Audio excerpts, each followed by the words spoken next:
Hadirin yang Allah muliakan, di antara keutamaan bulan Ramadan ini adalah dikabulkan dan diijabahnya doa kita oleh Allah Subhanahu wa taala.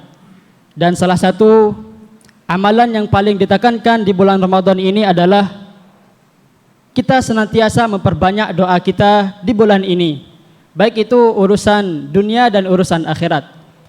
Dan termasuk sekarang yang lagi boomingnya itu apa? Yang lagi trending topik mendekati Lebaran, THR ya, THR. Kita minta kepada Allah Subhanahu wa taala, kita memohon agar pintu-pintu diberikan oleh Allah Subhanahu wa taala, dibukakan oleh Allah Subhanahu wa taala.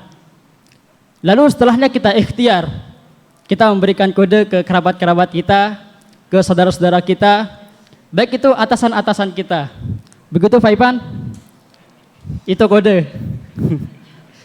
Dalam hal ini Allah Subhanahu wa taala berfirman, "Wa idza sa'alaka ibadi anni fa inni qarib." Dan apabila hamba-hambaku itu bertanya tentang diriku, hai Muhammad, kata Allah Subhanahu wa taala, "Anni fa inni qarib." Sesungguhnya aku itu adalah dekat. Ujibu da'watad da'i idza da'an. Dan apabila hamba-hambaku itu mohon kepadaku, maka aku akan kabulkan. Dalam hal ini Al-Hafidz Ibnu Katsir rahimahullahu taala beliau menerangkan bahwa hadzal maqam wasata dzikri ahkamis shiyam. Masalah ini disebutkan di sela-sela penyebutan hukum puasa. Dalla 'alal istihbabi fil iktsari minad du'a. Ini menunjukkan bahwa ada anjuran untuk memperbanyak doa. Inda ikmalil iddah, ketika bulan itu telah sempurna, itu bulan Ramadan. Maka mari kita memperbanyak doa-doa kita di bulan Ramadan ini. Dan ini dikuatkan oleh hadis sallallahu alaihi wasallam dari Jabir bin Abdullah bahwa Rasulullah sallallahu alaihi wasallam bersabda, "Wa inna likulli muslimin da'watan yad'u biha falyastajibulah." Dan apabila seorang muslim itu berdoa kepada Allah Subhanahu wa taala, falyastajibulah, maka Allah Subhanahu wa taala akan mengabulkannya. Namun perlu diketahui hadirin yang Allah muliakan, mudahnya diijabah doa kita oleh Allah Subhanahu wa taala, mudahnya dikabulkan doa kita oleh Allah Subhanahu wa taala jika seseorang itu memiliki kesempurnaan keimanan dan i'tiqad yang kuat. Sebagaimana dijelaskan oleh Syekhul Islam Ibnu Taimiyah, "Innama yaqa'u ijabatud du'a min sihhatil i'tiqad wa kamalit ta'ah." Beliau menerangkan bahwa sebab-sebab dikabulkannya doa itu yang pertama adalah min sihhatil i'tiqad, dari benarnya i'tiqad kita kepada Allah Subhanahu wa taala, wa kamalit ta'ah, dan kesempurnaan ketaatan kita kepada Allah Subhanahu wa taala. Sebagaimana disebutkan dalam akhir ayat yang saya baca tadi, "Falyastajibu li wal yu'minu bi la'allahum yarshudun." Hendaklah mereka itu memenuhi perintahku, artinya kita mentaati apa yang Allah larang, kita mentaati apa yang Allah perintahkan, dan kita jauhi apa yang Allah larang.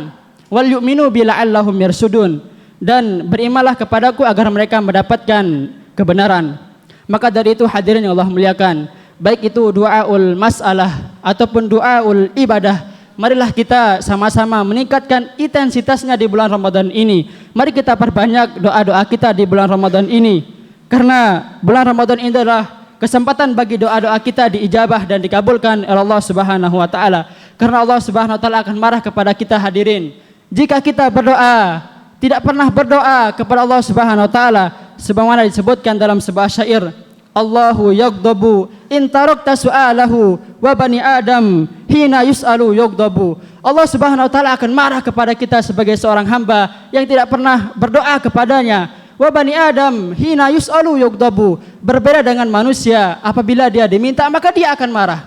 Itulah perbedaan hadirin. Perbedaan antara khaliq dan makhluk. Makhluk yang tidak bisa memberikan manfaat, makhluk yang tidak bisa memberikan mudarat. Namun perlu diketahui juga hadirin, di dalam konteks permintaan kita kepada Allah Subhanahu wa taala dibagi menjadi 3 bagian. Sebagaimana disebutkan oleh Syekh Saleh bin Fauzan Al-Fauzan hafizahullahu taala, beliau menerangkan an-nasu salah satu aqsam. Manusia itu dalam konteks permintaan kepada Allah Subhanahu wa taala dibagi menjadi 3 bagian. Yang pertama kata beliau, "Man la yada'ullaha aslan fayakunu mustakbiran an ibadatillah." Orang yang tidak pernah berdoa kepada Allah Subhanahu wa taala, maka kata beliau orang yang seperti ini akan dimasukkan ke dalam neraka jahanam. Sebagaimana firman Allah Subhanahu wa taala, innal ladzina yastakbiruna an ibadati sayadkhuluna jahannama dakhirin. Orang-orang yang menyombongkan diri dari menyembahku, beribadah kepadaku, berdoa kepadaku, sayadkhuluna jahannama dakhirin, maka akan dimasukkan ke dalam neraka jahanam dalam keadaan hina. Dan yang kedua kata beliau, may yada'ullah walakin yada'u ma'ahu ghairahu fayakunu musyrika. Ada orang yang berdoa kepada Allah Subhanahu wa taala, akan tetapi di waktu yang bersamaan dia berdoa kepada makhluk Allah Subhanahu wa taala, maka kata beliau, orang yang seperti ini digolongkan dalam orang yang musyrik, syirik terhadap beribadah kepada Allah Subhanahu wa taala. Dan kata Syekh Saleh, yang ketiga adalah man yad'ullaha mukhlisan lahu du'a fa huwa muwahhid, yaitu orang yang berdoa ikhlas, dia berdoa kepada Allah Subhanahu wa taala, hanya meminta kepada Allah Subhanahu wa taala saja, maka orang yang ini disebut sebagai orang yang muwahhid, yaitu bertauhid kepada Allah Subhanahu wa taala. Untuk itu hadirin yang Allah muliakan, di bulan penuh maghfirah, ampunan, di bulan penuh rahmah ini, marilah kita memperhatikan doa-doa kita agar kita terhindar dari bagian yang pertama, itu mustakbiron an ibadatillah, yaitu sombong terhadap beribadah kepada Allah Subhanahu wa taala, dan yang kedua adalah musyrika, yaitu mencampur adukkan ibadah doa kepada Allah Subhanahu wa taala. Karena disebutkan dalam hadis Nabi sallallahu alaihi wasallam itu ad-du'a'u mukhul ibadah. Doa itu adalah pokok ibadah. Sekian yang bisa saya sampaikan. Wassallallahu ala nabiyina Muhammad walhamdulillahirabbil alamin. Subhanakallahumma bihamdika asyhadu an la ilaha illa anta astaghfiruka wa atubu ilaika.